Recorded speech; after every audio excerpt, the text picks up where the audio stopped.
É, eu quero falar hoje sobre a palavra de Deus, amém? Agora, a palavra na Bíblia, a Bíblia se refere à palavra bem, dependendo do paradigma que usa, mas do que eu estou usando hoje, ele fala da palavra de três maneiras. Nós temos as Escrituras aqui. E, geralmente, quando nós, como evangélicos, nós falamos da palavra de Deus, nós estamos falando dessa parte escrita, né? Nós estamos falando da Bíblia.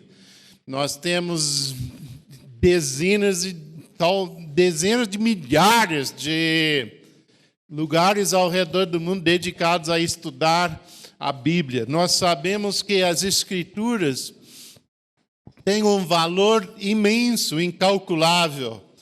Em 2 Timóteo 3,16, ele fala que as Escrituras são inspiradas por Deus.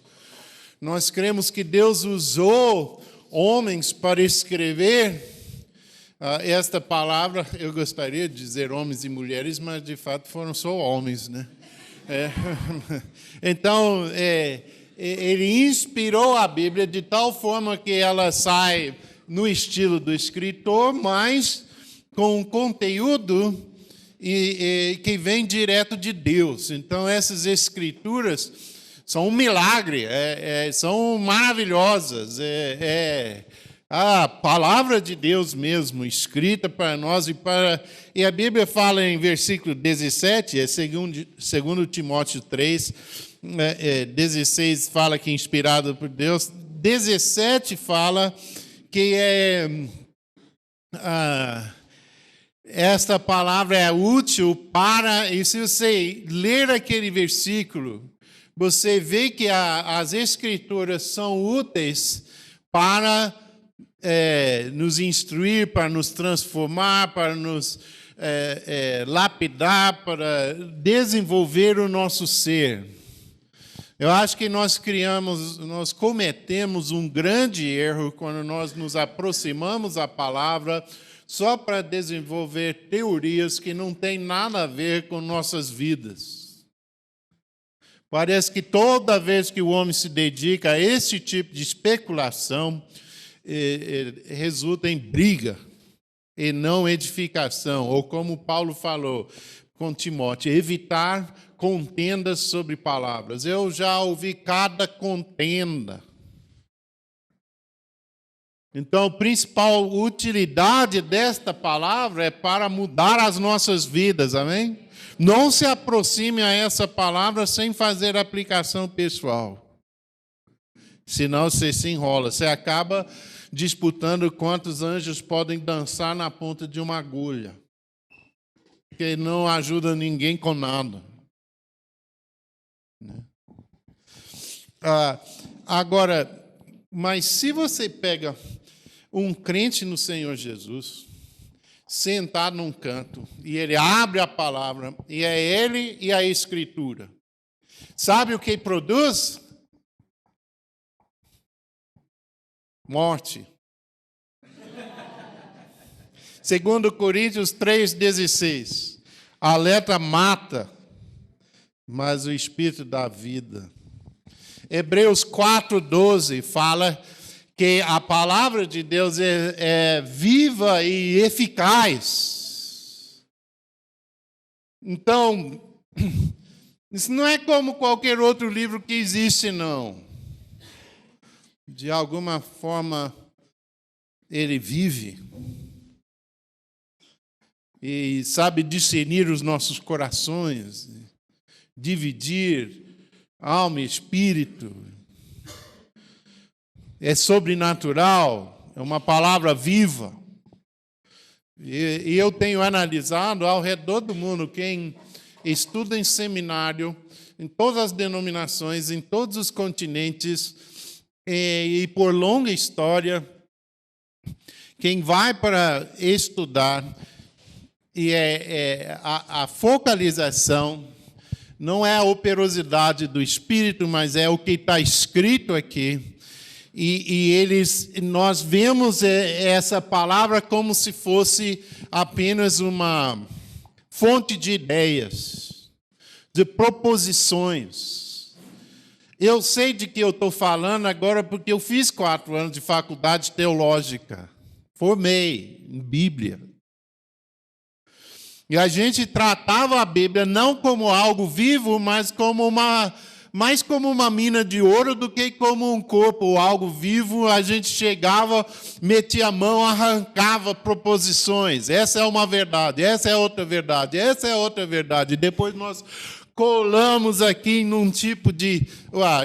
não é o tipo, é o que chamamos de teologia sistemática. Então, a gente desenvolvia uma teologia sistemática, arrancando coisas da palavra e colando aqui e rearrumando, e acabamos tirando conclusões que não estão escritas aqui.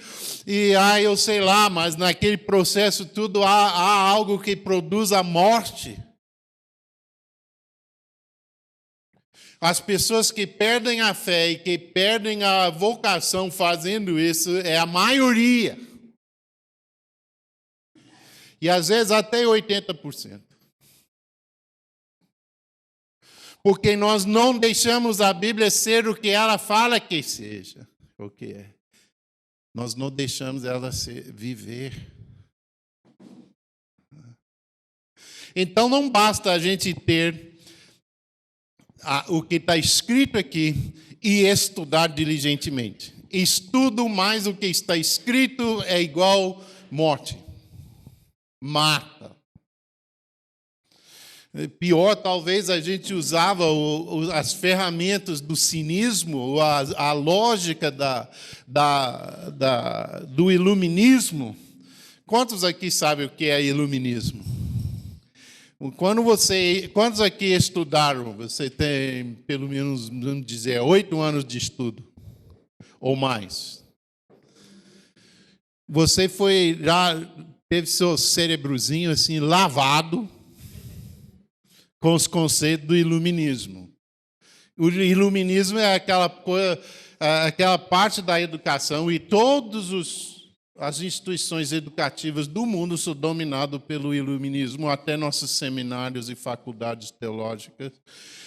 E o iluminismo fala assim, entre muitas outras coisas, mas a epistemologia. Quantos sabem o que é epistemologia? Escreve aí, epistemologia. Você precisa decorar essa palavra quando você volta em casa na época do Natal e está sentado com a família na ceia. Joga lá casualmente a palavra epistemologia. Aí todo mundo vai falar, não, ele foi lá para Jocum, ficou inteligente. Epistemologia é uma palavra grande para explicar um conceito,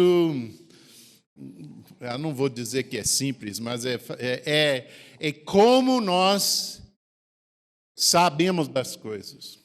E no iluminismo, o único conhecimento verdadeiro é aquele conhecimento que você possa provar. Na verdade, o iluminismo é um cinismo bastante codificado e desenvolvido. Né? Então, a gente estuda em nossos centros de estudo bíblico, a gente estuda a palavra, fica tentando provar que é válida. E caímos no espírito do iluminismo e adotamos epistemologia errada, muito estreita. Quantos aqui Jesus já te mostrou alguma coisa, você conheceu algo porque Jesus te mostrou e virou conhecimento seu? Quantos? Nossa! Quantos aqui já nasceram de novo? Então, você já percebeu uma coisa que você não pode provar, né? Já veio para você, por revelação, conhecimento que não se sujeita às leis do iluminismo. E você sabe daquilo. Você tem certeza. Então, a palavra mais o leitor com um estudo organizado, ele resulta em morte. Mas tem eu falei que tem 3 maneiras que fala da palavra, né? E eu não fiz em ordem cronológica aqui hoje, porque tem uma palavra que é muito mais antiga do que a Bíblia. No princípio era o verbo. Agora, isso é João capítulo 1, versículo 1. E traduz aqui verbo. Mas a palavra que é usada no texto original é logos. Devia ser traduzido palavra aqui. No princípio era palavra, mas eu desconfio que os tradutores não conseguiram contemplar o horror de usar artigos pessoais femininos para descrever Jesus. Porque aqui embaixo ele estava no princípio. Se usava a palavra, teria que dizer ela estava no princípio. E não, né? Não pode se referir com um artigo feminino. Como é que é isso? Então, mudaram para verbo aqui. Mas, na verdade, é logos. É o que a maioria dos pregadores fala que é a escritura, né? Você já ouviu logos e rema, não ouviu já? Rema é a palavra falada, logos é a escritura. Não é verdade. Aqui é logos e é vivo. Não é a letra. Né? Então fala assim, no princípio era o verbo, e o verbo estava com Deus, e o verbo era Deus. Ele estava no princípio com Deus. Todas as coisas foram feitas. Deixa eu me perguntar aqui, Deus é macho? Quantos acham que Deus é macho? Levanta a mão. Quantos acham que Deus é fêmea assim? Levanta a mão, porque é heresia se você levantar a mão. Deus não tem uma identidade sexual igual nós temos. Agora, geralmente a formação, a estrutura gramática que usa para se referir a Deus é masculino.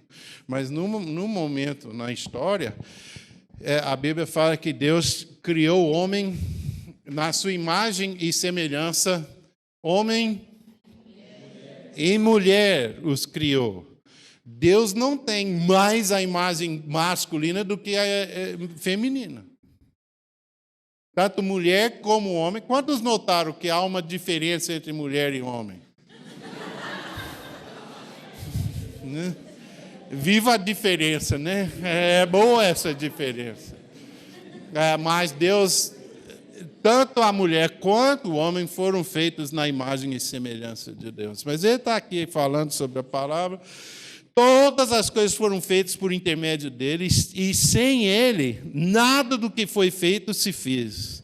A vida estava nele, e a vida era a luz dos homens. A luz resplandece nas trevas, e as trevas não prevaleceram contra ela. Agora, pula comigo, porque falam aqui sobre João Batista. Versículo 10, o verbo estava no mundo, o mundo foi feito por intermédio dele, mas o mundo não o conheceu. Veio para o que era seu, e os seus não receberam. Mas a todos quantos receberam, deu-lhes o poder de serem feitos filhos de Deus, a saber, aos que creem no teu nome, os quais não nasceram do sangue, e nem da vontade da carne, nem da vontade do homem, mas de Deus. E o verbo se fez carne e habitou entre nós, cheio de graça e de verdade, e vimos a sua glória, glória como do unigênito do Pai. Versículo 17, que a lei foi dada por intermédio de Moisés, a graça e a verdade vieram por meio de Jesus Cristo. Agora isso é muito interessante para mim.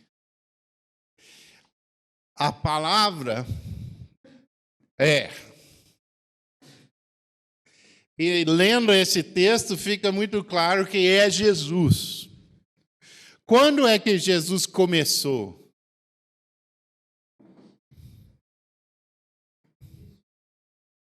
No início de quê? Do início de quê? De tudo? Eu vou falar logo, isso é doloroso demais. Jesus não começou. Ele sempre é. Né? Ele não teve começo. Então tinha a palavra e bilhões ou trilhões, ou usa o número que quiser, vai ser menos do que a realidade. E uma eternidade depois vem as Escrituras.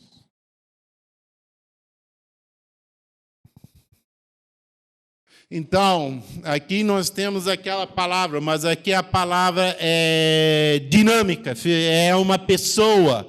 Você vê que a focalização criativa de Deus é nesta forma, como a palavra. Deus se manifesta como Criador na identidade de palavra, de logos. Não havia nada material. Já havia um universo. Mas era um universo espiritual. O espírito tem substância. O espírito não é nada, o espírito não é um pensamento, o espírito não é uma idealização, o espírito não é uma ideia, o espírito não é uma imaginação, o espírito tem substância. Quando a mulher tocou na orla da sua roupa, Jesus sentiu poder sair dele. O que ele sentiu? Ele sentiu algo ir de um lugar para outro. Aquele algo que ele sentiu foi espírito.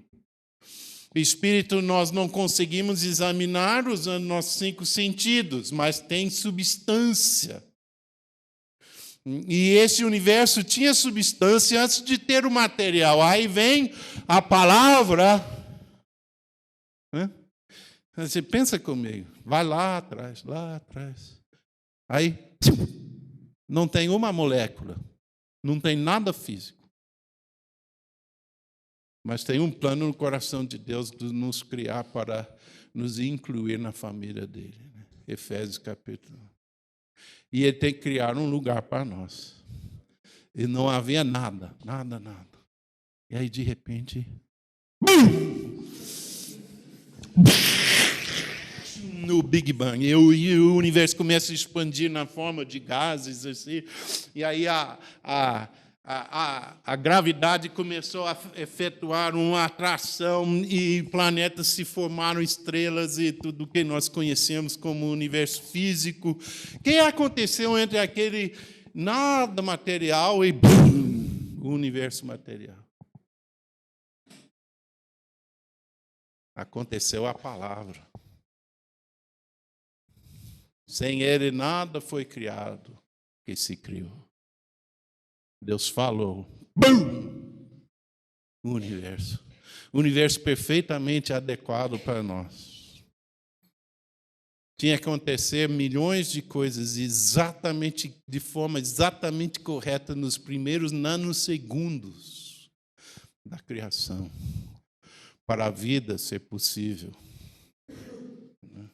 É incrível. Aí se falar, a evolução é muito burro demais.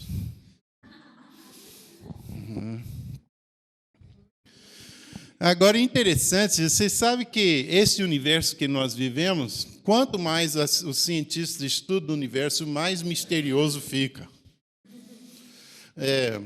Não conseguem uma teoria, por enquanto, não conseguiu uma teoria unificada da realidade. Eles têm que usar um certo tipo de matemática e certas ideias para descrever o universo macro, o grande. Eles têm que usar outra matemática, outro conceito para descrever o mundo subatômico, o quantum. Mas a teoria que existe agora, que é prevalecência, que tem uma certa... Os físicos, eles concordam. Como é quando não é unânime, mas tem um peso de concordância? Não vou lembrar a palavra. Mas a teoria é o seguinte, é chamado a teoria holográfica, ou princípio holográfico. Eles acham agora que a realidade, toda a informação de nosso planeta, de você como indivíduo, de mim, tudo que está na sua cabeça, tudo que está lá fora, cada planta que está crescendo, cada inseto que existe, todas as informações estão contidas em camadas de luz, em forma digital. E não é que a realidade aqui é projetada para a camada de luz, de alguma forma a camada de luz vem antes, existe antes. Ou simultaneamente, não sei. Já pensou? Depois nós lemos na palavra, lemos a Bíblia, a vida estava nele e a vida era a luz dos homens. E se a gente ajunta isso, que é apenas uma teoria dos cientistas, mas se ajunta isso com essa palavra e com outros, como nele nós respiramos e movemos e temos nosso ser, nele. Quem? A palavra, Jesus.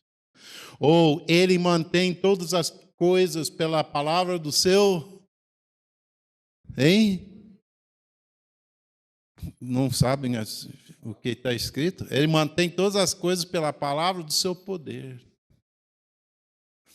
E vem essa luz e criou o universo. E parece que está mantendo o universo, esse fluir constante de vida, que se torna luz, que se torna a realidade que nós vivemos aqui. Tudo isso é palavra de Deus de segunda mão. A palavra é muito poderosa. Né? Agora, tem muita coisa que nós podíamos ver aqui. Quantos querem ser co-criadores com Deus? Onde é que Deus cria? Ele cria como palavra. Nada existe, nada foi criado sem Ele, a palavra, o Logos. Então, se você quer criar com Deus, você precisa conhecer este lugar. Qual lugar eu estou falando? Há um lugar onde tem um coração receptivo e uma mente buscadora. Onde tem as Escrituras. Mas quando você tem as Escrituras e a vida de um crente aí diante das Escrituras, você apenas você preparou o cenário, mas não aconteceu a palavra ainda. Você me entendeu? Se você tiver só o crente e só o que está escrito, o resultado é o quê? É morte. Mas se você tem o crente, você tem a palavra, e aí vem o Logos, igual um raio laser. E tudo pega fogo. E há uma fusão entre você e o que está escrito aqui e a vida de Jesus, tudo se torna um só, você se torna co-participante da natureza divina, você começa a assumir a mente de Cristo, Ele quer trazer todo o pensamento cativo a Cristo, você é transformado, você vê coisas que você não percebe com seus olhos físicos, é naquele santo lugar. Onde o Logos, o coração buscador e a Escritura encontram. Amém? Agora veja como isso é forte. Versículo 17. A lei foi dada por intermédio de Moisés, a graça e a verdade vieram por meio de Jesus. A lei contém alguma mentira? A lei de Deus? Não, os fatos refletidos na lei de Deus são verdadeiros fatos? São? Então, como ele fala aqui que a lei veio através de Moisés, mas a graça e a verdade vieram através de Jesus. Parece que, de alguma forma, isso sozinho só representa alguns fatos. Só quando Jesus chega que os fatos, de alguma forma misteriosa, gloriosa, magnífica, se une com o nosso espírito, com o Espírito de Deus, com a natureza do Senhor, com o poder de Deus. Ele nos fortalece com poder segundo a riqueza da sua glória. E nós temos nossos olhos abertos para ver a nossa herança no Senhor. E ali tudo é transformado. Gente, os fatos, para iluminismo, os fatos representam a verdade. Mas, numa epistemologia bíblica, os fatos não representam a verdade. Os fatos são apenas os fatos. Você lembra o profeta Eliseu? O rei da Síria ficou com raiva dele porque ele era tipo o espião do espírito, né? Deus vinha, falava com ele o que o rei da Síria ia fazer. E o rei da Síria ele ficou com raiva, então ele mandou um exército lá para matar Eliseu. Você lembra disso? E de manhã o rapaz que ajudava Eliseu, ele saiu cedo da casa, ele viu esses exércitos, ele voltou para casa e disse: meu senhor, quem faremos, pois? E o que Eliseu falou com o rapaz? Ele disse: não preocupa não, porque mais são aqueles que estão conosco do que aqueles que estão com eles. Agora, o rapaz, ele sabia contar, né? Então ele contou. 1, 2. Depois espiou pela janela. 1, 2, 3, 4, 5, 6, 7, 8. Vou fazer de novo. 1, 2.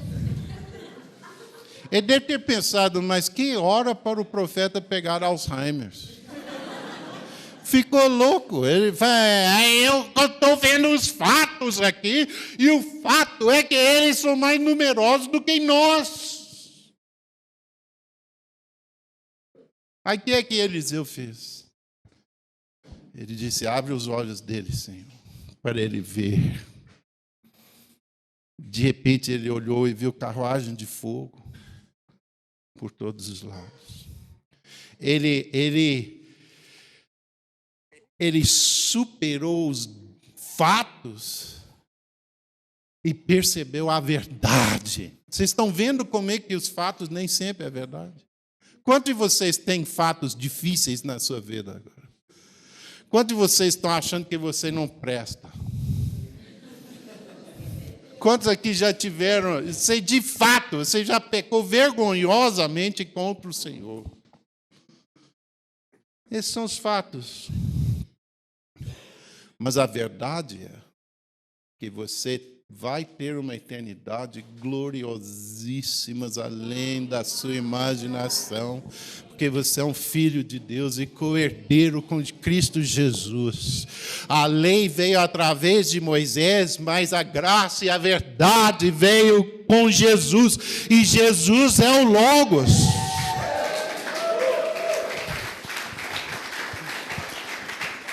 Nunca se aproxime a esta aqui.